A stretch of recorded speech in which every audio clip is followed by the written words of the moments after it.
Vazhdojmë edhe më tej, tani është radha të i prezantojmë edhe mysafirët tamë për ditën e sotme. Sot me mua në studio është Albulina Karaga, që punon në ambasadën për fëmijë e para që është në botë me Gjashi, është si punëtore paqeje, dhe mysafiri i dytë është Bujar Islami, vullnetar në këtë ambasadë. Përshëndetje dhe mirë se erdhët. Mirëmëngjes dhe mirë se ju gjetëm. Faleminderit që pranuat ftesën të jeni pjesë e emisionit tonë. Faleminderit juve. Atëherë, për gjithë shikuesit që nuk kanë ndjeni për këtë ambasadë, Albulina do kisha dashur që ti qartësosh më mirë se si funksionon kjo ambasadë dhe si punohet. Po unë do nisja diku nga fillimi. Nga fillimi, prej kur është themeluar? Ambasada e parë për fëmijë në botë me Gjashi është themeluar që në vitin 1992. Dhe këtë prill, në datën 29, ne do festojmë 23 vjetorin e ekzistencës. Që do me thënë kemi shumë punë pas nesh, kemi shumë leksionet mësuara nga e kaluara, që një bagazh të tërë i cili na jep edhe motivin edhe frymëzimin për të bërë punët që kemi përpara, të cilat janë të shumta.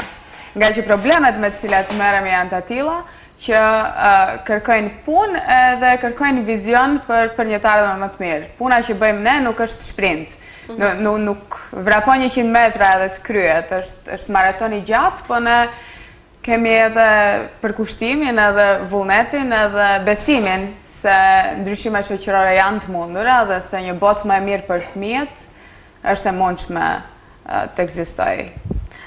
Pse pikërisht në Shkup është formuar kjo ambasadë? Ambasada si është kryeqyteti i Maqedonisë apo ka Jo, ambasada si fillim nuk është formuar në Shkup. Ambasada është formuar në fshatin me Gjashi. Ajo është në Trekëndçin, në kufirin mes Bosnjës, Serbisë dhe Kroacisë, në kohën kur shkatroi ish Jugosllavia dhe kishte lufta të tmerrshme asaj periudha, edhe si fillim kriza e luftës edhe kriza me refugjatët nga Bosnia dhe Hercegovina edhe vendet e tjera të Jugosllavisë, ishte piknisja se pse lindi kjo ide. Edhe ishte një lloj mekanizmi, një mënyrë kreative për të bërë diçka në kohë zeza si ato. Edhe ideja ishte të shpallet një zonë e lirë, do me thënë ky fshat u shpall si shtet i të gjithë fëmijëve të botës, në cilët nuk ke nevojë të kesh pasaport, të kështu me radhë, po me vetë faktin që ti je fëmijë, je antar dhe je qytetar i asaj i atij vendi, i asaj toke. Për shkak të luftës nuk pati mundësi që të vazhdonte andej, edhe me iniciativë të disa aktivistëve nga këtu, themeluesit e me Gjashit, unë kam fatin të punoj me ca nga to. Momentalisht punoj me Gordana Pirkovska-Zmijanac dhe me Dragi Zmijanac, që njëkohësisht bashkë me aktivistë të tjerë kanë themeluar me Gjashin këtu në Shkup, kanë bërë konzulatin këtu që të mundësojnë që fëmijët nga zonat e luftës të munden më lehtë të vinë Maqedoni edhe të jenë link i tyre me vendet e tjera të Evropës.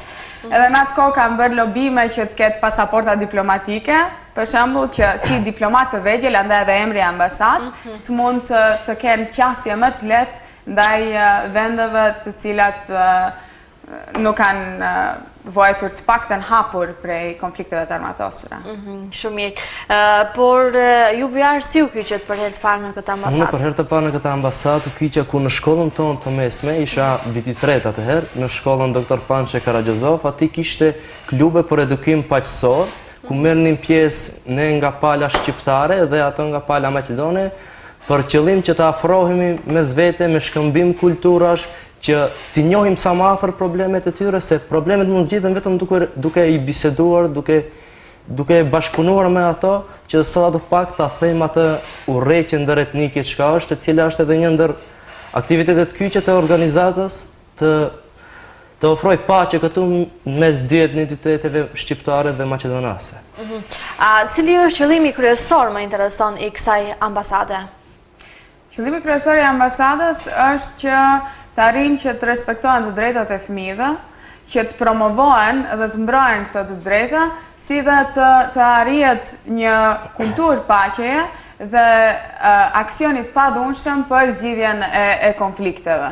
Ne nuk është e shohim konfliktin në vetvete si të keq, ai shpesh mund të jetë edhe mundësi për ndryshim, po mënyra se si ne i zgjidhim konfliktet shpesh di të jetë e dhunshme dhe kjo është problematikja. Andaj ne investojmë shumë punë edhe shumë energji që të punojmë me fëmijë që nga mosha më e vogël deri te shkollat e mesme, që t'ju ofrojmë shkathësi se si të detektojnë dhunë, sepse ndonjëra ajo ditë të jetë e padukshme, edhe si të sensibilizohen, ta formojnë ndjesinë për ta detektuar fillimisht dhe pastaj për të reaguar kundër saj. Sa mendoni se në vendin tonë respektohen të drejtat e fëmijëve?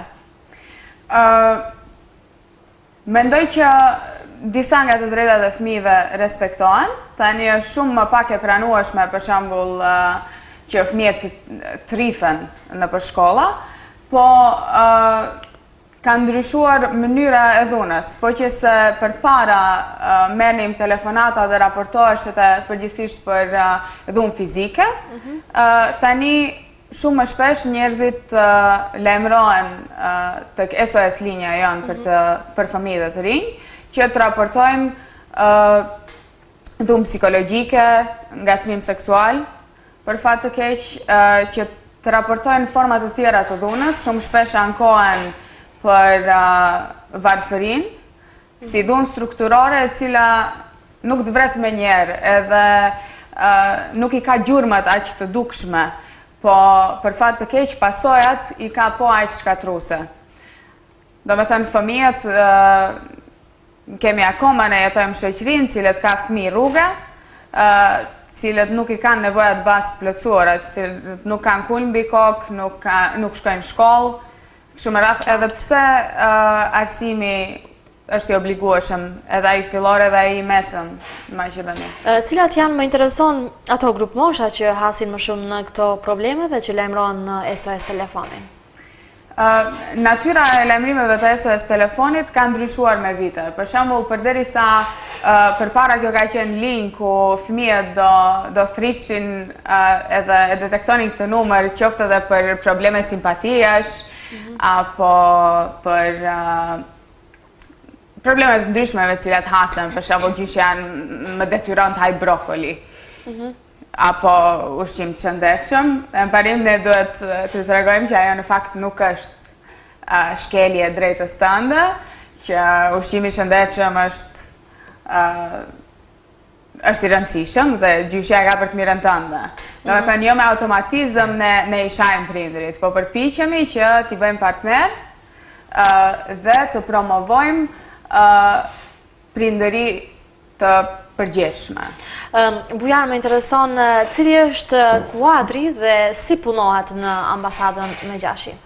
Unë ati jam si vullnetar i kyqur, për ati unë kam vullnetu punën që kam bërë me fëmijët, cilët e cekja dhe bulli më para, ishte se ata që s'kan mundësi të shkollohen, që qëndrojnë rrugëve, ne i merrnim ati, kishim qendrën ditore ati, dhe unë dhe shumë vullnetar tjerë i mësonim si gjërat bazike shkollore, shkronjat, numrat, ishin fëmijë cilët nuk shkonin në shkollë për x arsye, që të arsyet janë të shumta, dhe u mundohëm ne sa do pak të ishim të afërt me ato, mos i lëmë në rrugë të bëjnë punë që nuk duhet t'i bëjnë ato, po të shesin diçka i cilët i detyrojnë njerëz tjerë, po ne u mundohemi t'i mbajmë sa më afër, t'u japim një çfarë lloj edukimi jo formal atyre. Dhe sa ata e respektoni atë edukim që ju ja jepnit? Me të vërtet, unë nga vjeqja ime isha shumë i kënaqur nga ata, se kur shkoj atje shija një entuziazëm të madh se si të pritëshin ato, thjesht ata shihnin shpresë tek ne vullnetarët. Ju përveç se është ambasadë, më thënë që merret vetëm me fëmijët, edhe me të rriturit, dhe më thënë jo veç për fëmijët, por të rriturit, sa janë dijeni për këtë ambasadë dhe sa hasin në probleme? Në më thënë varet për cilën kategori të rriturish bëjmë fjalë. Të rriturit me cilët ne bashkëpunojmë, në një mënyrë apo tjetër kanë kontakt direkt me fëmijët, dhe andaj për ne është e rëndësishme që të punojmë me ta. Për momentin tek ambasada jonë, ne kemi edhe projekte dhe servise të ndryshme. Njëri nga projektet i cili quhet Prisit është projekt rajonal, i cili finansohet nga Unioni Evropian, edhe ka për qëllim që të punoj me qerdhet e fëmijëve dhe të punoj me edukatorët dhe edukatorët cilët punojnë në për këto qerdhe, që t'i sensibilizoj se si përmes lojës dhe përmes argëtimit t'ju promovojnë fëmijëve që nga mosha më e hershme vlera si që janë padhunshmëria, kurreshtja, që din t'i çmojnë edhe t'ju gëzojnë dallimeve në vend se t'i llogarisin si problematike. Njëjtën këtë ambasadë ne bëjmë monitorimin të drejtave të fëmijëve edhe përmes mediave dhe bëjmë reagime publike ku shkilen drejtat e fëmijëve, qoftë nga institucionet shtetërore apo nga aktorë të tjerë shoqëror.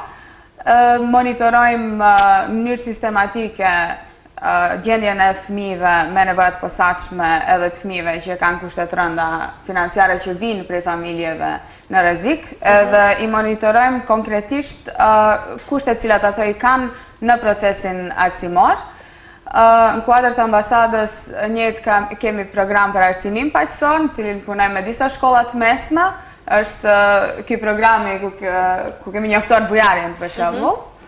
Unë punoj në atë program si punëtore paqeje, edhe këtu punoj me tritur. Do me thënë organizojmë trajnimet ndryshme në cilat rasim arsimtar nga shkollat ndryshme të mesme, shërbimet profesionale si që janë pedagogu, psikologu, në njëherë din të vinë edhe strukturat udhëheqëse, si që janë drejtori, zavendëdrejtori apo ndihmës drejtori dhe përpiqemi që të arrim diskutojmë me ta çështje ndryshme, si që janë procesi vendimarrjes, autoriteti, se si duhet të kyçen fëmijët, sidomos në diskutime që kanë të bëjnë me ta në mënyrë direkte. Si që është tani për shembull plenumi i shkollës mesme apo organizata tjera të rinj të cilët në mënyrë aktive kërkojnë dhe përdorin mënyrat aksionit padhunshëm për të bërë publike dhe për të artikuluar nevojat e tyre. Tha që keni mbështetje institucionale, dhe me thëmë mbështetje nga institucionet e vendit, por financiarisht, kush ju mbështet? Dhe me thënë varet, nga institucionet e vendit rrallë kemi mbështetje financiare, po ajo për ne çka është e nevojshme me institucionet e vendit është që ta kuptojmë që të paktën në mënyrë deklarative ne punojmë për qëllime të ngjashme. Dhe po, në të shumtën e rasteve ne shumë shpesh i kritikojmë të njëjtat, po nuk e bëjmë këtë kritikë vetëm për hir të kritikës. Ajo që për ne është e rëndësishme është ndryshimi shoqëror, që ne të arrijmë të organizojmë institucione të cilat do të jenë në shërbim të fëmijëve. Sa ju përket financave, përgjithsisht ne kemi disa projekte të cilat janë të financuara, bashkëpunojmë për momentin kemi një projekt i cili është në bashkëpunim me UNICEF-in, një tjetër projekt i cili është rajonal dhe financohet nga Unioni Evropian, dhe kemi programi ku punoj unë, është projekt i cili është në bashkëpunim me një organizatë partnere, Kurve Vustro, nga Gjermania, ndërsa donator kemi Ministrinë për Zhvillim dhe Bashkëpunim Federal Gjerman. E tani ne ofrojmë edhe servise të cilat pavarësisht nëse ka ose nuk ka fonde, ato ecin. Për shembull SOS linja për të rinj dhe fëmijë, ajo jo gjithmonë ka financa, por ne gjithmonë gjejmë mënyra që ajo lind ketë operator. Dhe edhe kur kemi çështje teknike, për shembull, apo problemet natyrës të atill, jemi shumë insistues që të njëjtat të rregullohen dhe që dyert tona të ngelin të hapura. Na ndihmojnë shumë qytetarët dhe japin donacione, kështu që ne kemi shpesh fëmijë të cilët vinë aty edhe kërkojnë si ushqim, veshmbathje, kështu me radhë, si dhe familjarët e tyre. Kemi një sektor në Megjashi i cili merret me vetë financim, është sektor për vetëmbajtje, për vetë përmbajtje, apo se di si do e përktheja. Dhe ky sektor bën kartolina për vitin e ri, cilët shiten dhe pastaj me këto të hyra bëjnë aktivitete të ndryshme. Kemi njëjtë dhe jemi shumë mirënjohës qytetarëve, kemi kasa në për mbi 100 markete në gjithë vendin, në cilët qytetarët ndryshëm lejnë kontribute qoftë nda, qoftë simbolike.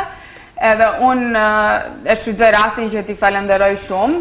Shpesh ato as nuk janë të vetëdijshëm që sa do pak të duken ato 10 apo 20 denar, vërtet mbarojnë shumë punë dhe unë ju falenderoj publikisht. Normalisht se nuk jep vetëm njëri 10 denar, japin shumë dhe ato mblidhen dhe normalisht hidhen diku. Atëherë, Bujar, më thuaj, sa janë të vetëdijshëm prindërit në vendin tonë që i udhëzojnë fëmijët e tyre të merren me aktivitete të tilla pasi që ti the që i ushtron, i edukon në mënyra të ndryshme. Në rregull. Tash kohës fundit me vërtet ka nisë të ngrihet ajo vetdia edhe te prindit sa është e rëndësishme që një fëmijë i tyre mos breth rrugëve apo të bëjë diçka që nuk i ka hije një të rrit, po me të shkojnë në këto qendra të tilla për edukim, të cilat janë për shembull se shumë më mirë është ta edukosh një fëmijë se sa të shkosh ta nxjerrësh nga burg apo t'i ndihmosh me gjëra të tjera apo gjëra që s'ka nevojë të bëj, që s'ka nevojë t'i bëj ai fëmijë. Dhe kohës fundit me të vërtet ka filluar të ngritet ajo vetdia të qytetarët tonë. Ju gjithashtu përmendet Albulina që çdo herë në tetor, në muajin tetor, zhvilloni edhe ligjërata me fëmijët. Apo jo, si zhvillohen ato ligjërata, në çfarë mënyre? Tek libri për natyrë dhe shoqëri i klasës së tretë, nuk jam e sigurt po që se edhe në librat shqip apo vetëm në ato maqedonisht. Tek pjesa kur folet për të drejtat e fëmijëve dhe për organizatat ndryshme të cilat merren me promovimin dhe mbrojtjen e drejtave të fëmijëve, përmendet ambasada e parë për fëmijë në botë në Gjashi.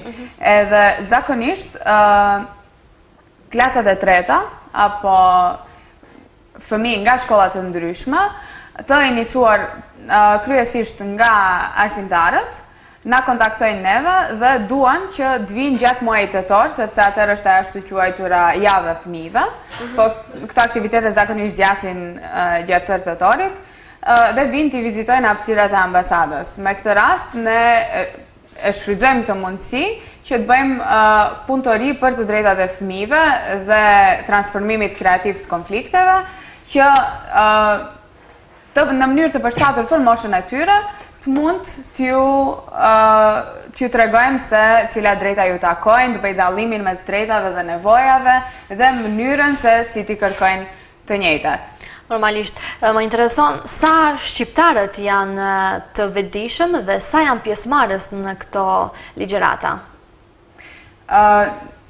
Në krahasim me paralelet të cilat vinë për të ndjekur këto ligjërata në gjuhën maqedonase, më pak, po ja këtu shfrytëzoj rastin që t'ju bëj një thirrje që kushdo që është interesuar, edhe nuk është e thënë që të prisni muajin tetor, mund na kontaktoni lirisht dhe ne do gjejmë mënyrë gjithsesi që t'ju tregojmë hapësirat në cilat punojmë edhe të bëjmë punëtori të shkurtra, të cilat zgjasin përgjithsisht 40 minuta, sepse aq është edhe koncentrimi që kanë fëmijët e asaj moshe, kështu që mund të vinë lirisht. Mund të ju kontaktojnë, ndoshta edhe nëpërmjet rrjeteve sociale apo keni web faqen? Kemi web faqen, jemi aktiv në rrjete ndryshme sociale, jemi në Facebook, jemi në Twitter, jemi në Pinterest, më duket. Unë nuk i përdor të gjitha, po e di që faqja jo në Facebook është shumë e ndjekur, edhe updatetohet përgjithsisht në kohë. Më thuaj, cilat janë projektet e radhës që vijojnë në ambasadën me Gjashi? Po të gjitha projektet ne që i zhvillojmë përgjithsisht ka një bazë apo një të kaluar, përderisa për shembull kanë qenë përpara klubet multietnike, të cilat kanë funksionuar me vite, pastaj u formuan klubet e paqes. Momentin kur ne shohim se për arsye të ndryshme disa modele nuk funksionojnë, gjejmë modele të reja, se si të njëjtën përmbajtje ta shpërndajmë në format të ndryshme. Ajo që ne do të vazhdojmë të bëjmë, është do të vazhdojmë vëzhgojmë gjendjen e të drejtave të fëmijëve dhe gjendjen politike në përgjithësi, cila në një mënyrë apo tjetër ndikon në jetët e fëmijëve. Do vazhdojmë të aplikojmë për projekte cila do të mbështesin aktivitetet tona për sensibilizim për dhunë dhe për transformim kreativ konfliktesh. Do vazhdojmë të krijojmë apo të përpiqemi të krijojmë forume në të cilat njerëz me identitete të ndryshme, qoftë ato etnike, gjinore, moshe, krahinash e kështu me radh, do kenë pikë takimish dhe do mund të diskutojnë për temat të cilat rralli diskutojmë hapur. Sepse janë tema që dhemi, ne punojmë për ndërtim, ne punojmë në fushën e ndërtimit të paqes. Dhe pa ballafaqimet kaluarën dhe krijimin e hapësirave në cilat ne do mund t'i shkëmbejmë dhimbjet që kemi, apo të qartësojmë qëndrimet e njëri tjetrit, mendoj se kjo nuk është e mundur, po unë besoj në ndryshim shoqëror edhe besoj se dallimet në Maqedoni, se ajo që ne kemi njerëz kaq të ndryshëm është pasuria jona, dhe do doja që t'i qasemi me kurreshtje dhe pa frikë. Dhe kjo unë besoj që është e mundur. Faleminderit shumë. Atëherë, Bujar, edhe diçka për fund keni të shtoni? Unë kështu, desha ta cek edhe se sa rëndësi japim në çdo fëmijë, kudo që jeton në çdo cep të Maqedonisë, çdo fëmijë që i cënohet e drejta e tij, ne do të jemi aty për t'i mbrojtur atyre, se vetë është përgjegjësia jonë personale, ne para se të jemi me gjashja, apo shqiptar, apo maqedon, apo profesor, apo çfarë të jemi njerëz. Edhe ne çdo fëmijë shohim si njeri, nuk dallojmë etnicitet apo religjion apo gjë tjetër. Qartë. Atëherë faleminderit shumë që ishit me mua në studio, ishte kënaqësi që t'ju kem mysafir dhe të diskutojmë rreth ambasadës me Gjashi. Faleminderit shumë, kënaqësia e tëra ime. Faleminderit. Atëherë miq të dashur, ishte kjo biseda realizuar me antarët e